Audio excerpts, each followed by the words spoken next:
Back to Habs Unfiltered, episode 370. I'm your host, Blain, and I'm joined by my co-host, Trege Smith. Do it again. And Matt Did it on Wilson. purpose that time. Saw it in his eyes. How's it going, Mr. Smith, Mr. Wilson? Going well, thank you. Still here. I'm fading away, but I'm still here. Well, I mean, you gotta keep cutting those calories back. Get ready for that show. Mm-hmm. Cut calories, but keep muscle size. It's not easy at all. I don't recommend it to anyone. It's why only few people do that sport. Yeah, but they're all on steroids. No. It's impossible. All right. Well, so this episode, we have a few things to talk about. Now that the summer's pretty much over, we're entering into the season. We're going to have things to finally discuss. So in this episode, we have Paul Byron's impending retirement, the Jeff Petry saga, and some cap talk. So why don't we just start it off before we get into Trevor Cassidy's request that Treg and I fight it out over the Petry stuff. We'll start with Byron. So Lord Paul Byron has essentially been outed as retiring. So Hughes, during his press conference, basically just dropped what everybody pretty much thought was going to happen, and that Paul Byron's going to he's done. He said, "Well, I'll let him announce his retirement. Leave that to Paul." But yeah, that's it for him. And there's been some talk of the two sides talking in September for a role with the team. So I'll start with you, Matt. Give us your 2 cents on Byron, and what do you think this means for the team now? I think it'd be great if they kept him around the team. It's like you saw how he was around a lot of the young guys and everything, and like even though he knows that he knew deep down he probably wasn't going to play again, but you saw him in the locker room with the guys and everything, or in the press box and everything, and he's kind of got that energy that's kind of infectious, and I think it'd be really good to have around this young core going forward. And again, I think Byron's only a 34-year-old himself. But for a guy to be a waiver claim by the Canadians, someone that was pretty much picked up because someone saw something on YouTube and how fast this guy skated, and for him to be a 2-time 20-goal scorer, a guy that played well above his weight class, threw his 140 pounds around, or whatever the hell he was, right? He gave it his all. He really did. He played with a lot of hearts, and yeah, I think that a role in like a developmental role or something, I think would be excellent for the young guys coming up, and I hope that's what ends up going on. It sucks to see him go, but at the same time, it opens up a spot for some new blood. Greg, well, what about you? Technically, he was a free agent, so the spot was already open. But yeah, I would have had he been healthy. Yeah. You never know. Maybe he'd be back, yeah. Right? So I got no more really to add to that. Byron, I think the way he came up through the league would be a good he'd be a good teacher of how he went through it, what he had to do, the developing the players and the way he was. I mean, like Matt mentioned, he's a 2-time 20-goal scorer with barely any power play time. So playing bottom 6 minutes. So that's pretty, and I guess everyone's going to remember the shorthanded goal against Toronto in the playoffs to win their first game. I think it was game 1, wasn't it? Anyway. Yeah, so I mean, sorry, Beth. I know you were a huge Lord Byron fan, but it was inevitable. We knew it was coming. We knew his hip wasn't going to. And let's be honest. At 34 with bad hips, probably wasn't going to get signed by a team or anything. So if he calls it a career, I think it would be a great move for Hughes to put him as some part of the organization. And go from there. So, yeah, really not much more to say about it. And I'm pretty sure we'll hear his announcement before too long. Yeah, well, with the talk of them talking in September, I would assume that within the week from now, so say by Thursday of the week of the 24th, then we'll probably hear from him then. I think that Byron's impact is more than just a bottom six guy who happened to score 20 goals a couple times. What he did was he kind of changed the way teams now play on the penalty kill. It used to be all the big, slow, bruising guys who can block shots. Now everybody has that one guy who can really motor that's playing at the top of the key so that they can take advantage of any mistake so they can get a breakaway. And Byron did that spectacularly. Like you talk about the goal against Toronto that everyone's going to remember. What people may not remember is the Canadians were shorthanded when he scored that goal. Most of his most memorable goals are on breakaways, and several of those are shorthanded. He had 9 shorthanded goals with the Canadians over 7 seasons. Doesn't sound like a lot, but when it comes to shorthanded goals, that's a lot. Because the year the Canadians went to the Cup final, they had 9 shorthanded goals for the team all year, and they led the league by several shorthanded goals. So that's a significant amount. So his impact, I think, goes a little bit beyond just a bottom six guy who showed a lot of heart and had some speed. He changed the way people set up their penalty killing units. Another thing I'm going to bring up too, we're talking about Paul Byron, is in his fourth year with the Canadians in 2018-19.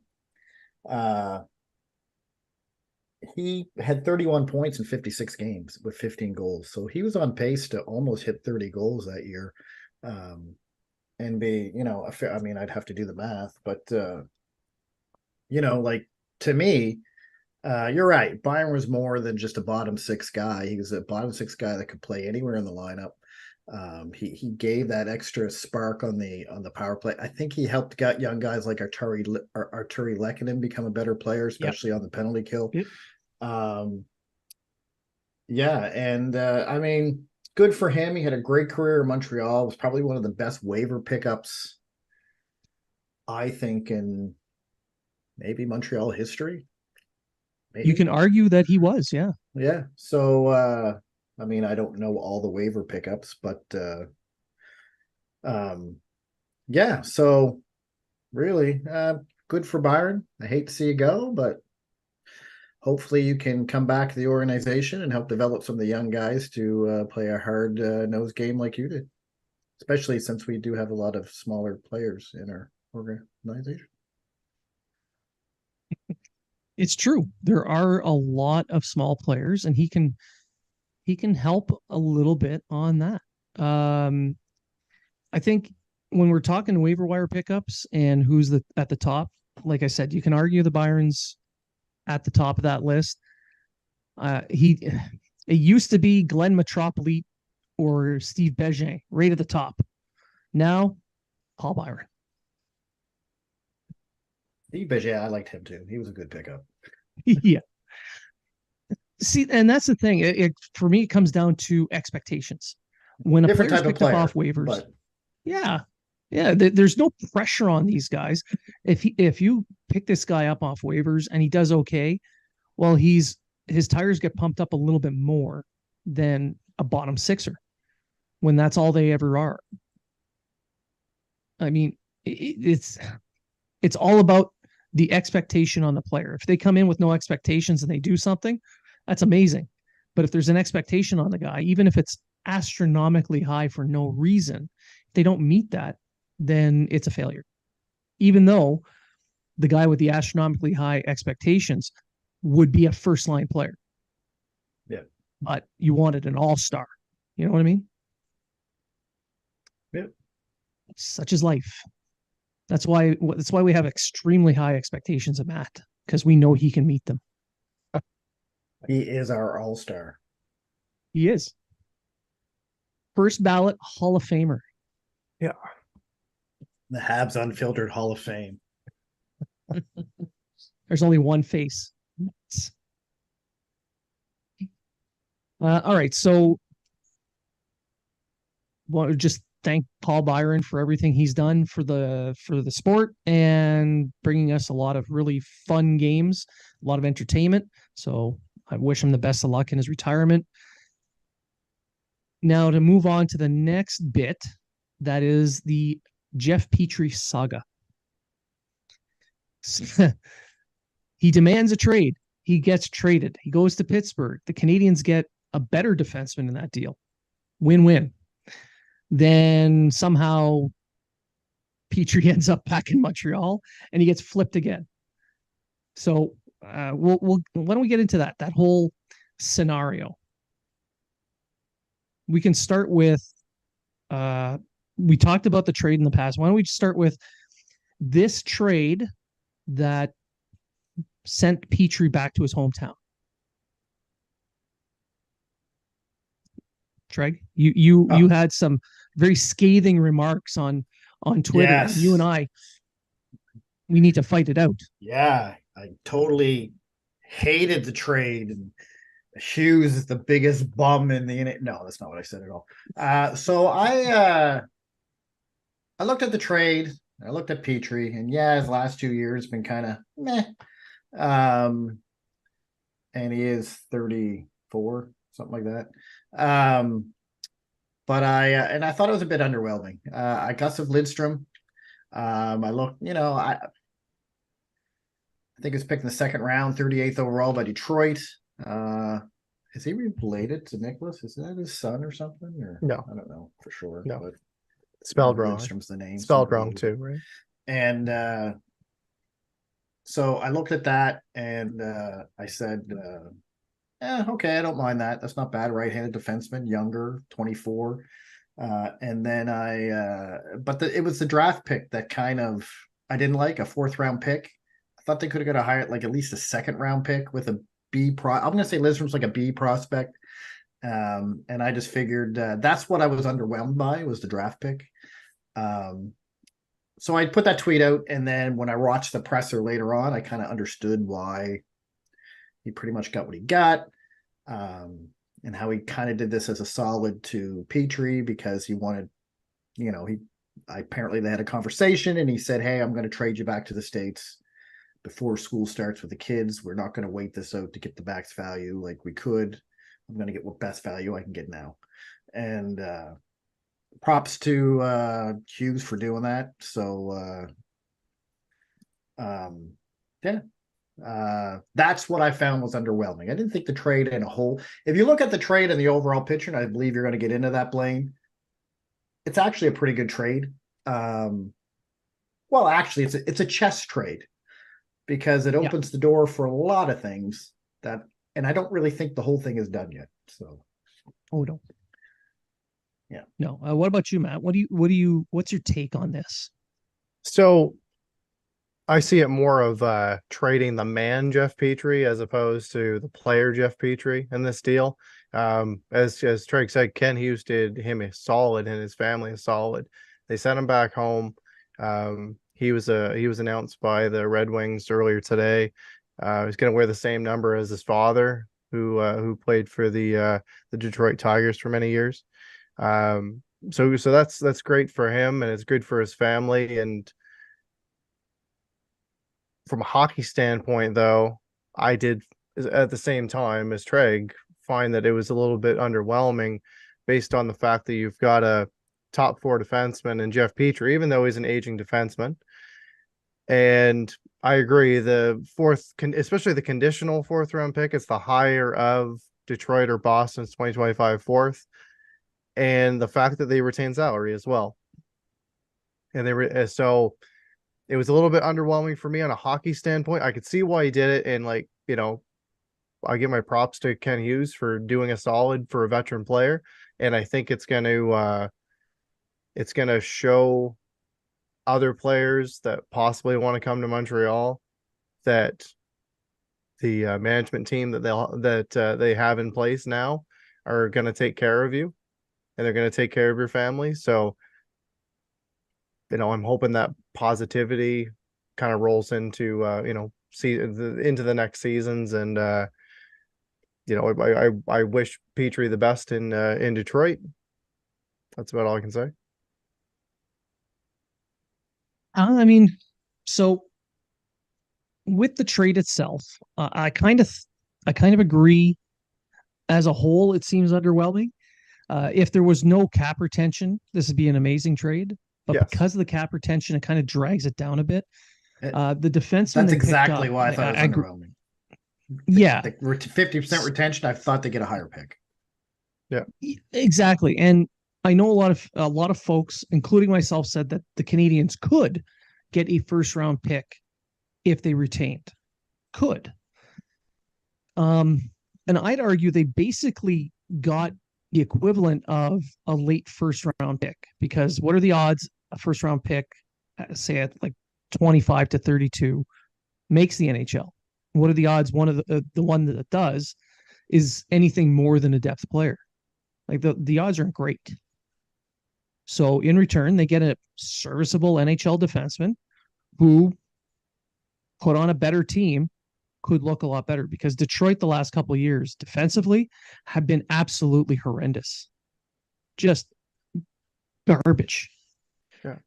Like and that's saying a lot. The Canadians had been pretty bad, but Detroit, for whatever reason, they gave up more. Now, when you look at Gustav Lidstrom's point totals, and he's a defenseman type of guy. He's a stay-at-home guy, really. He can put up some points. He's mobile. He can make a first pass. And the goals, his plus minus are garbage, but shit team.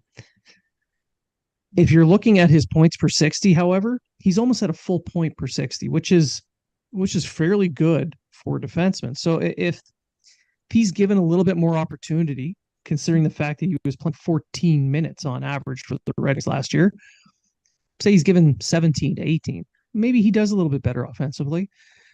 The Canadians should be better defensively this year with a healthy team, so those numbers should stabilize a bit for him. Now, I'm not saying he's going to be anything great, and he's definitely not as good as Petry, but it's a 24-year-old right-handed defenseman. That's what you get. So who does he bump out? Well, that's the thing. And it creates a little bit of a competition, because now you have Lidstrom, you have Barron, you have Kovacevic. I mean, Savard would be, pushed out if this was just about style of play, the way they're building the team. So I would assume that Barron would be the one that would have to steal that job, to force himself into that job. I think Wyman's done. Well, at this point, they're going to have to move a couple defensemen. Yeah. Because they take Jack Eye off the, because he's technically still on the IR, right? So they move him up. They still got 9 defensemen. Well, right? I don't think, no matter what happens, I believe that Weidman is going to be put on waivers. Yeah. And if someone claims him, great. If not, he'll go to Laval, and there's no cap hit that remains with the Canadians if he clears waivers. Right. Because he's making less than the 1.1 million or whatever. He's making 7.62 or 762. Yeah. And then and Barron's waivers exempt. So exactly. Well, a lot of the defensemen are, because they're all rookies. Yeah, they're all waiver exempt except Matheson, Savard, and Kovacevic. So, and Lindstrom. So, I think I don't know if Gus really pushes anyone out, to be honest with you. I think he's going to have to. I think he pushes Weidman out right now. As your 7th. I think Weidman's pushed out regardless whether Lindstrom was there or not. But, I don't know if he pushes. I mean, I actually don't, because I would want to see like a guy like Harris, Jack-Eye, or Kovacevic play in the lineup over Weidman. Right now that you've got this other guy in, I don't know what what he is for the plans, but he is a young right-handed shot defenseman. And Detroit's pretty good at drafting Swedes, so hopefully it's a small sample size of what we've seen now. Maybe he just needs a change of scenery. But Here's a vote of confidence. right, Detroit right, drafts a lot of Swedes, and they drafted him, so he must be good. right. So I'm hoping for the best. But like I would say, like if like I still did think Weidman was on his way out for them, but now it's kind of like he's kind of getting the shove out at the same time. I like he's done things for the team that he needs to do since coming over from the KHL. I'd like to see him move to another team, get that opportunity. But again, if it's just a waivers thing, then Laval gets a veteran defenseman. It is what it is. I do think that if he is the one that they push out, which I honestly do believe he will be, and he's put on waivers, someone's going to pick him up, because a veteran right-handed puck-moving defenseman like him who can play at the bottom of your pairings, for league minimum, why not? Yeah. It's a 1-year deal. Yeah, Throw him even in for there. especially Who cares? teams that play a 7D man. Yeah. Right. Gustafson, Like he's if a year. Gustafson can keep getting a job, Weidman Yeah. can get another, because Right. they're pretty much the same Right. player. Yeah. Yeah. So, But and the reason I mentioned Barron having be the one to prove himself is the waiver exemption issue. Yeah. Because he can be moved down there with no penalties, no chance of losing him. So he can move down, and then they can let this guy play. And they get to keep all their assets. That's the reason behind why I believe Barron has to really push his way in. I think for all the waiver exempt defensemen, Gooley and Harris are the more secure of any of them. Yeah. I would think so. I mean, I like Jack Eye, don't get me wrong, but based on overall talent, let's be honest, Jack Eye is going to be a bottom six or third pairing defenseman for his career. Be a number 4 to a number 6, somewhere in there. Somewhere around there. But Barron does have an extra, he is better offensively. He did really have a great second half when he came into Montreal. I think the thing with Barron is he going to have a good first half when he comes into Montreal? And that's his problem. And that's his problem. So for me, I like to see Kovacevic stay. I thought he was the most steady defenseman they had out there, the most consistent defenseman. But I also think that he was just a waivers claim. I don't think he's really in their future.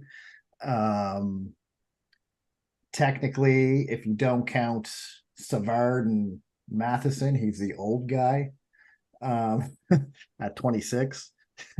I you know what, I don't know if I don't know what kind of future that they have for him, but the fact that he was signed to an extension by Winnipeg, and then they went out and they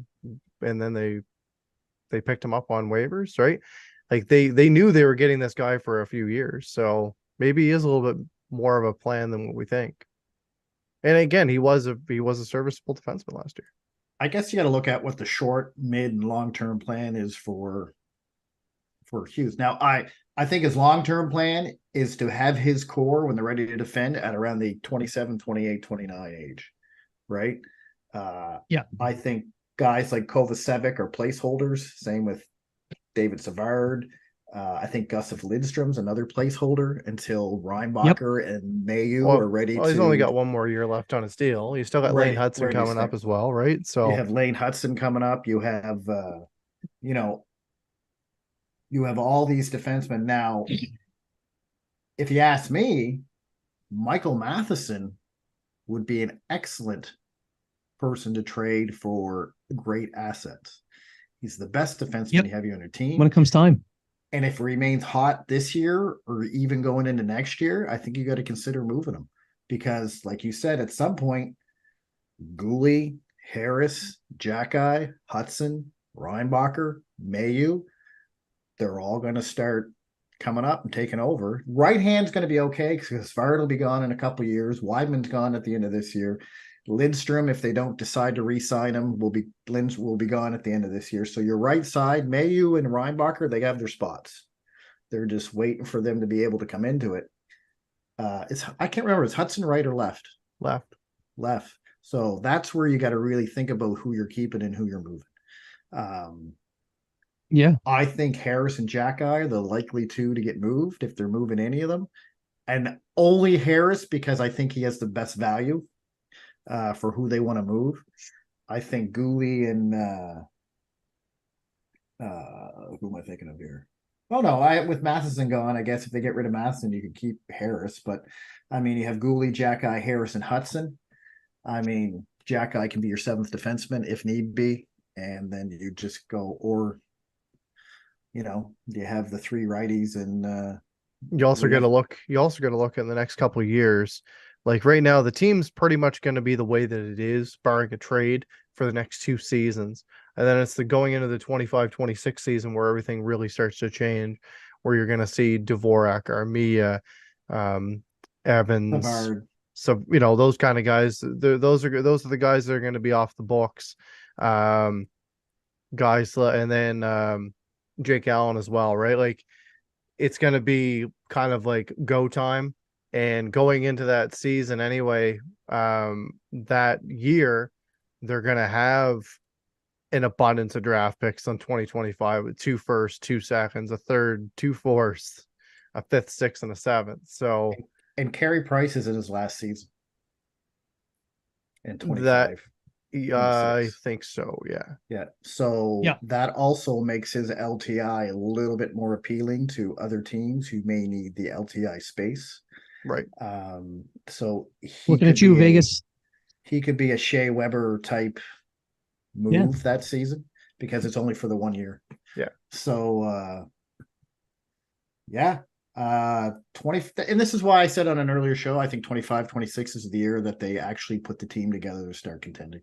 Yeah. So in my opinion, it's like, who knows who else they're going to bring in, but I do agree that Matheson's value is going to be quite high. Yeah. But at the same time, they need serviceable point producing defensemen for now, instead of they can't just say Reinbach, you're in, Hudson, you're in, and I think throw them to the wolves, right? I think that's why you see how Harris, Barron, and Gooley come along in the NHL. I mean, I'm not expecting Gooley to be this high point guy, but Harris could be. Barron shows he could be a good offensive defenseman. And then you have Lane Hudson, who, if he plays anything like he does in the NCAA, well, you have your top, him and Reinbacher on your top pair in 26, 27. Right. This probably could be one of the best top pairs in the NHL. Could be. This is a projection. It's not a prediction. And then, of course, you have Gooley and Mayu on the second one, and then they've still got holes to fill. They're still a ways away from competing. And Hughes even said that in his press conference. So they got a long ways to go. But like we're strapped in. We're kind of in for the ride now. So, but this Petry trade, I think, opens the door for more moves with Smith. Does. Yeah, it's Smith. With Lindstrom. Even Lindstrom could be a trade chip later on down the road. He's in a 1 year deal. He's in his own a 1 year deal, $950. Yeah. He did mention, and I agree with. The Smith would fix cap problems, and they got so many goalies, and they might get more return now to kind of complete that whole trade. But back to the placeholder thing, I completely agree with you guys that these players, especially Lindstrom, that was just brought in, is a placeholder. I mean, you talk about all these young defensemen, like you guys named a bunch of them. The right-hand side is going to be full. I mean, Reinbacher clearly is in there. Barron, and if you go to recruits.ca with Grant McCagg, friend of the show, is on here quite often, and I write sometimes for recruits. He talked to Rob Ramage this week, and Logan Mailloux he had his tires pumped hard Ramage loves this kid. The Hunters love this kid. I understand the politics behind why people hate him. I totally get it. I kind of agree. But at some point they need to get people need a second chance. If it's going to be in Montreal, that's fine. But these guys are looking at his hockey, that side of it only, and they love the game that he brings. His defensive game is improved. Ramage really sees this kid as a top 4 defenseman. So if you've got Barron and Mayu, the Canadians have such a deep pool, all these players can't make it. So they're at the point where they'll develop these guys a little bit, but they're going to have to trade some of these guys away. And the ones that definitely get moved out are the placeholders, the current ones. Maybe the Canadians get something out of moving Lindstrom. I don't know, 5th round pick, something. Anything's better than nothing. It's the same with Kovacevic. You can get something for Kovacevic. You can get something for Lindstrom. Hell, you could even get something for David Savard if someone's looking for a. In his last year, yeah, absolutely. Yeah, in his last year. So I think it's too early right now to sit here and go who's in, who's out. Only because even with Harris, Gooley, Jack-Eye, Struble, Hudson, Reinbacher, Mayu, you really got to look at, because I think one of those or two of those guys are going to be gone as well. Because like you said, there's just no room. Once you get Lane Hudson in there, Gooley's you can probably bet on him kind of staying with the team. Lane Hudson's going to stay with the team. But who's going to be that third left-handed defenseman? Do you really want to bury a guy like Harris on the third pairing? You know what I mean? Jack-Eye is probably a better fit for that role. Harris is not he could turn out to be a highly skilled offensive defenseman. You don't really want to bury that guy. So you say, all right, we don't have room for you. So we're going to move you to a team where you can play your top 4 minutes that you deserve.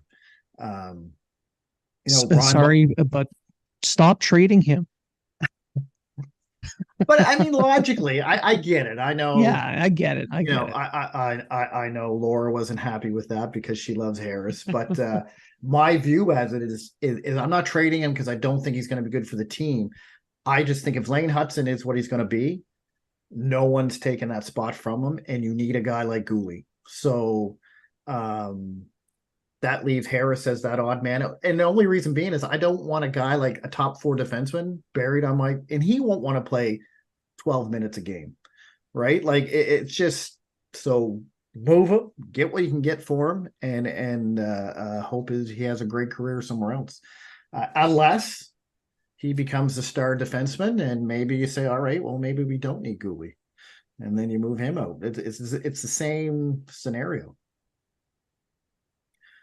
Yeah, exactly. And back to the trade itself. I know you were trying to do it earlier, and I interrupted you, but back to the trade itself. Yes, the current trade to Detroit was underwhelming, but we have to look at it holistically. In the end, the Canadians ate $2.5 million. They end up with a second, a fourth, a serviceable third pairing defenseman, all to get rid of Hoffman and Pitlick to make room for younger guys. I will say if we go ahead. Finish. Yeah, I was going to say if the trade was Hoffman and Pitlick for all this with the cap retention, people would be cheering in the streets right now because they've wanted Hoffman gone for so long. But I will say this: at the 2.3 you're paying the next 2 years for Jeff Petry, if you bought out Mike Hoffman, you'd be paying less money over the next 2 years. A little bit, yeah. But at the same time, what are the Canadians going to spend that $2.3 million on this year and next year?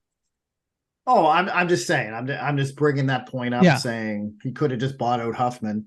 I think it would have been 1.9 or something over the next 2 years, or something silly like that. I don't know what it would have been. So essentially, for the cost like $400,000 a year, he ended up buying a second round pick. Correct. Yeah. They're going to get they're going to get $2.5 with that. Yeah, they're going to get $2.5 million of dead cap off anyway from Alsner and Edmondson as well at the end of this year. Yeah. Yeah. Yeah, exactly. But if you're hyper focused on just the cap retention for Petry, what do the Canadians really need to spend that 2.3 on this year next? A goalie. Yeah, they do. They do need a goalie.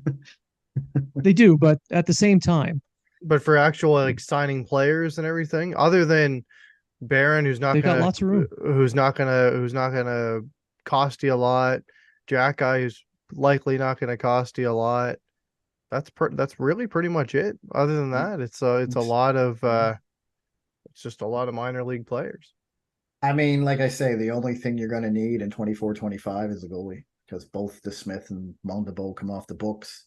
Like you say, Jack Guy's an RFA, Barron's an RFA, Yolonen's an RFA, and I guess you give him this year to see if he's worth re-signing.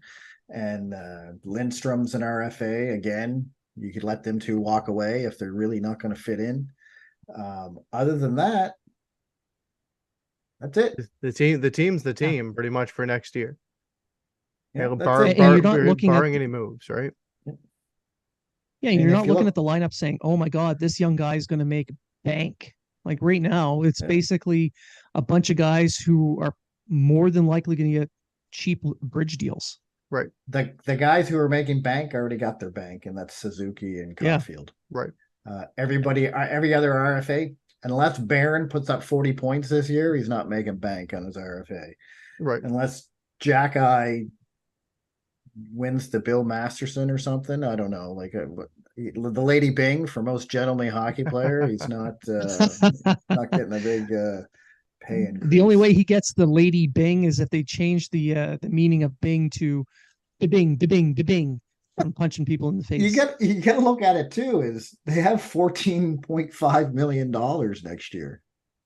Yeah, exactly. So, and I mean, like I said, I just said the Huffman thing. I read it on Twitter. It's just a devil's advocate, sort of doing No, all I these get it. moves. You could have just done this, but you don't get the second, you don't get the fourth, you don't get Laguerre for the AHL, you don't get, Yeah. you know what I mean? You don't get rid of Pitlick. That's going to have to be a separate move for a guy who wanted out because he knew he wasn't going to play. And you have $14.5 million next year. Who cares? That's not including Carey Price's LTI if you need to use it. And not to mention this money that they spent on this cap retention. As much as it sucks to do it, at the same time, that was the cost of making sure that they got rid of Hoffman, got rid of Pitlick, and opened up room for the young players to move up. Everyone's bitching and moaning. They want to see Yolonen. They want to see Harvey Pinard. There was no space for them to move up. By doing this long, drawn out, multi-stage trade system, now there's room for these two guys and possibly someone else to come in and compete with them to move up and get some NHL time. You're letting your young guys take spots by getting rid of players like Pitlick wanted out because he wanted a better chance at making an NHL career. He wasn't going to get it in Montreal, and I totally get that. Good for him. He's going to have a good opportunity down in Pittsburgh. Hoffman being gone, yes, please, because he was eating up power play time that was better served going to Cole Caulfield, and on the second pairing of the power play, I don't know who they're going to put in his stead, but I don't know anybody. Yolonen would be an excellent choice because of his one-timer. Well, moving Huffman, you guarantee either RHP or Loan in a spot on the team. Now, Exactly. you still have to make another move if you want to put another forward on that team. But you have three goalies that aren't going to stay with the team. They're not. So there's your extra spot right there. Once that goalie's gone, we know Chris Wyman's probably going to get buried. There's probably a defenseman that's going to be on the move, or someone like Barron or Jack Guy goes to Laval to start the season. It's just the way it is.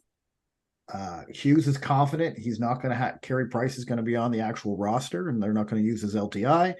So I guess technically they're going to have four goalies. Yeah. But I think that's a smart move because then he can take his LTI and use it, especially if they have the injuries they had the last 2 years. bringing guys up and putting them down, that LTI is going to eat up that cap, and they're not going to pay any type of a penalty or anything like that, or they don't have to play with a 21-man roster just to fit everybody in.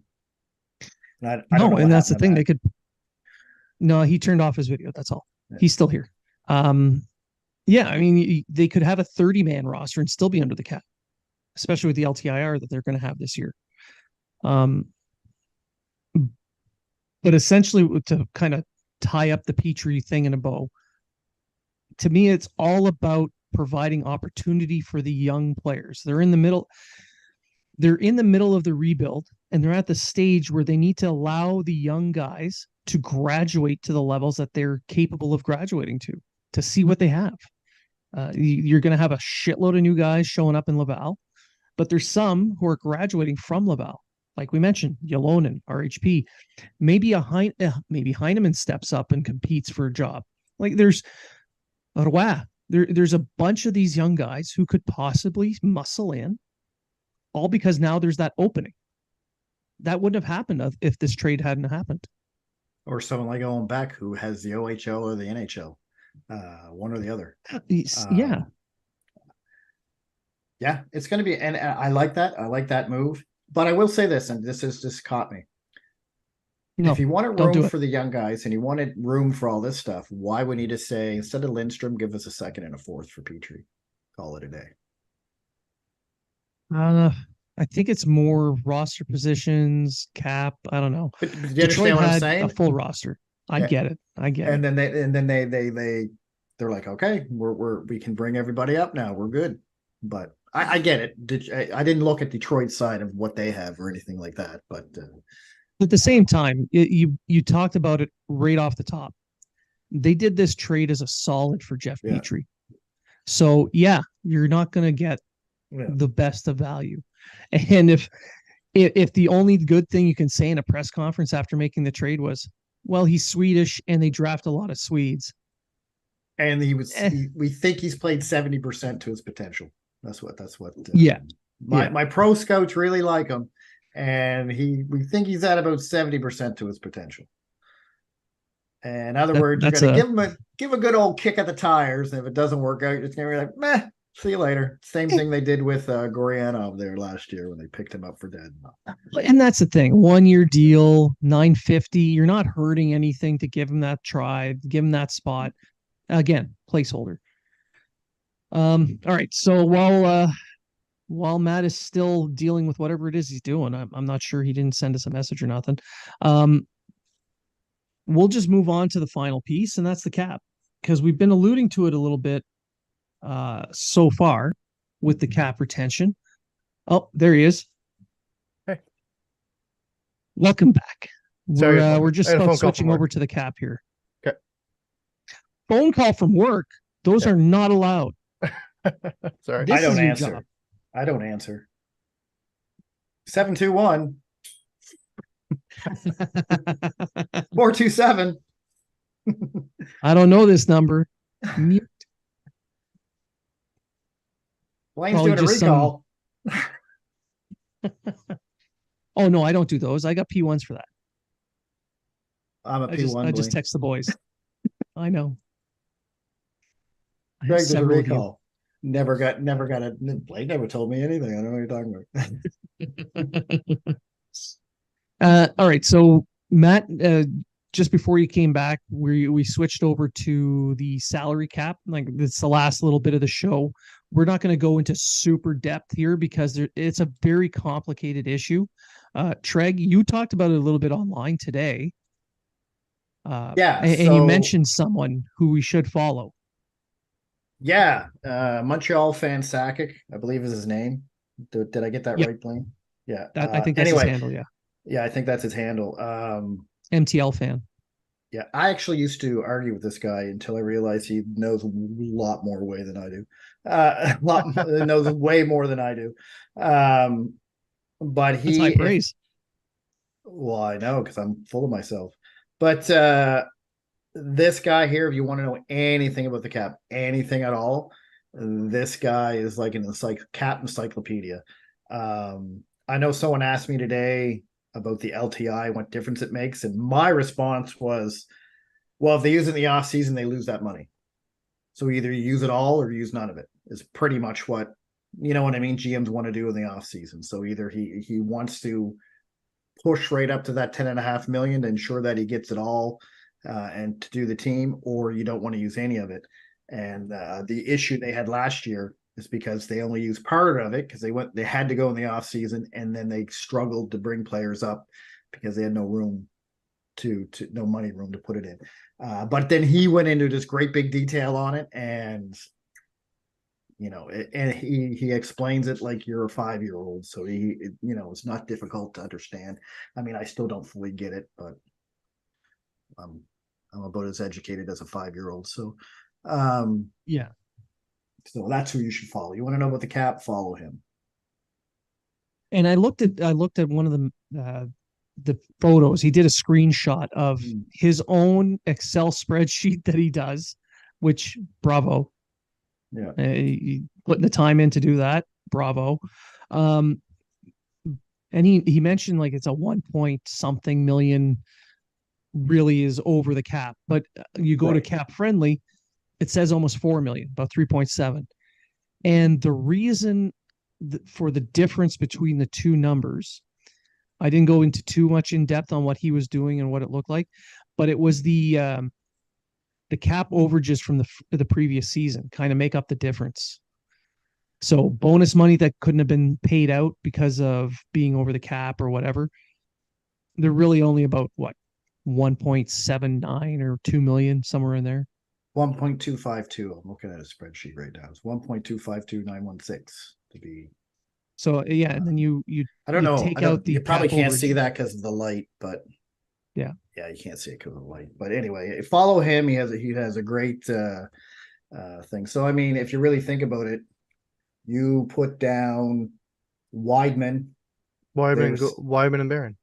Weidman and Barron. You're cap compliant, and you don't have to. Even if it's just on paper, just on paper, if you move everybody who has a waiver exemption down on paper for that one day, so that you can put price onto LTIR, you'll maximize the full value of his contract as an overage. Not everyone, because you have to have 20 players minimum, so it has to be all but one.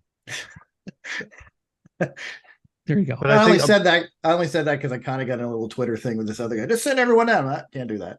Yeah. I think the likely scenario though is likely it's going to be DeSmith moving out. He did bring it up on his press conference, and he said that goaltenders take a little bit more time. And I said this when the trade happened originally. There's quite a few teams out there right now that could use a serviceable backup in DeSmith.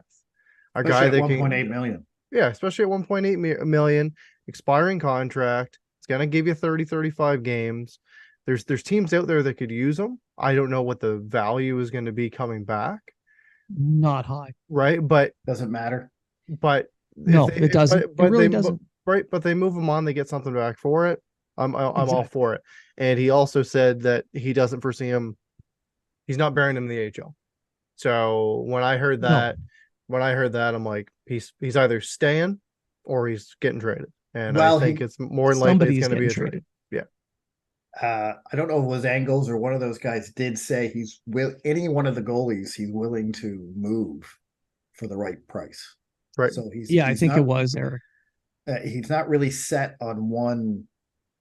I think DeSmith will be the easiest to move, and they would rather move him over Montembeault. Yeah. Allen will be the hardest just because he's 3.8 million for the next 2 years. I think he wants to get it done before people start showing up to camp and everything. I really do. Like I don't think he wants this to be a during camp decision.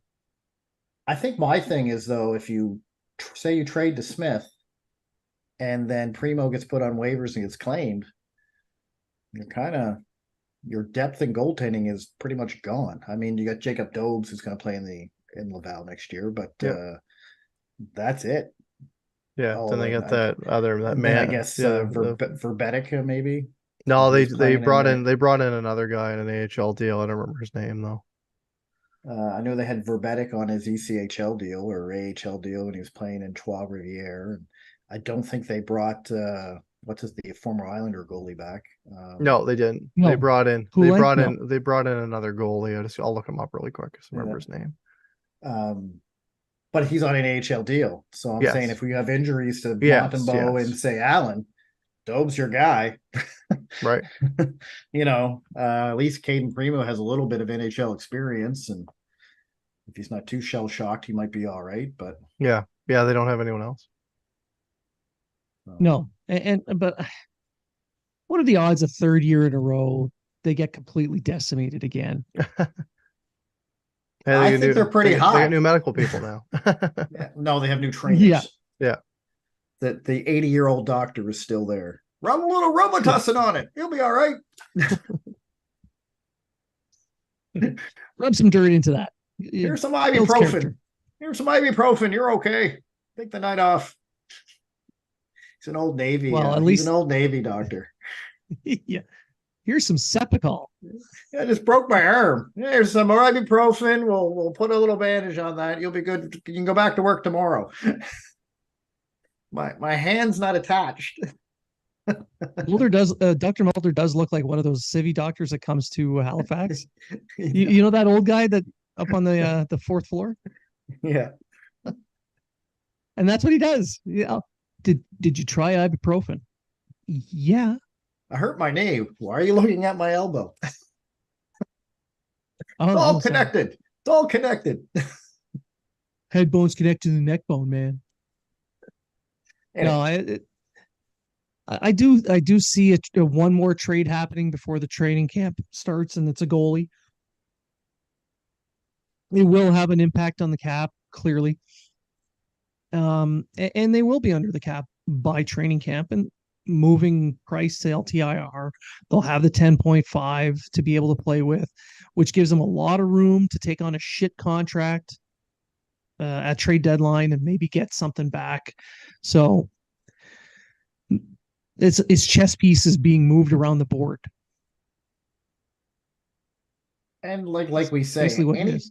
any moves they make now are placeholders for the next couple years until all these young guys are polished and ready to go. And then they'll start plugging in veterans here or there just to guide these young guys. And that sounds like how you do a rebuild. I don't know if anyone else realized that, but and guess what, guys? It didn't take 5 to 10 years like everyone said it was going to take, because the new salary cap NHL, you can shorten your rebuild fairly easy. It's true. And for anyone thinking that, what are they going to do? How are they going to take things on? Cap wise, I don't see them making any massive moves to eat up a lot of cap between now and the end of not this coming season, but the following season when Petry's money's off the board. There might be one major move done, but he's not going to go playing with his cap structure until that point. I think that's the cutoff point when he sees the team being ready to compete. I think you can see this year, maybe at the trade deadline, him taking a larger contract, or Christmas time taking a larger contract for a high draft pick. Especially short term, though, for 1 year, like some defenseman who's making 6.2 million, who's only not doing what he used to be able to do, they can say, you know what, you throw in your first round draft pick, we'll take that guy. And then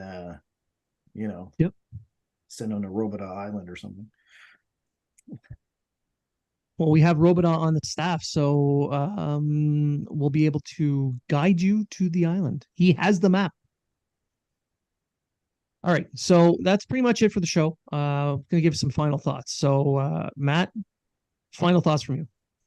Nothing hockey related. Just got back from Montreal. Saw Metallica, Five Finger Death Punch, Pantera, a couple other bands. Fantastic time. And I'll give a shout out to 49th Parallel Cafe on McGill Street. If you live in Montreal, go check it out. They've got great donuts. Okay. Yeah. Treg? I know you're Wha- salivating from hearing the word donuts, but you can't have them, Why did the girl keep buying so many books? for fuck's sakes. Because she had no shelf control. Where do sharks go on vacation? Finland. Okay, you did that one. So now I gotta do one. And I don't have the calendar. These are just coming up. So what do you call two men sitting on a windowsill together? What? Curtain rod. Ah, Terrible joke. Terrible joke. I'm in pain from having heard that. I'm putting in a Veterans Affairs claim. Yeah. Because of that joke. wasn't work related. Well, I'm paid 24/7, so everything's work related. Actually, I another make my thing. $1.75 an hour. I did an AMA today while I was at the gym, and my friend of mine, Britt, she asked what my calories in that were like. So if you want to know what I eat in the run of a day, how many calories in that, because some people have asked me, it's written right there. So now you know. It's not a lot. Yeah. It's not a lot. What are your final thoughts, Blain? Well, I just want to thank everyone for tuning in and listening. You can find us anywhere podcasts are listened to. On the socials at Habs Unfiltered. You can find us everywhere. Sometimes we're active, sometimes we're not, but we do our best to manage these accounts, considering the fact that we all have full-time day jobs that take up a lot of time. But if you guys out there send us a message, an email, we're going to get back to you.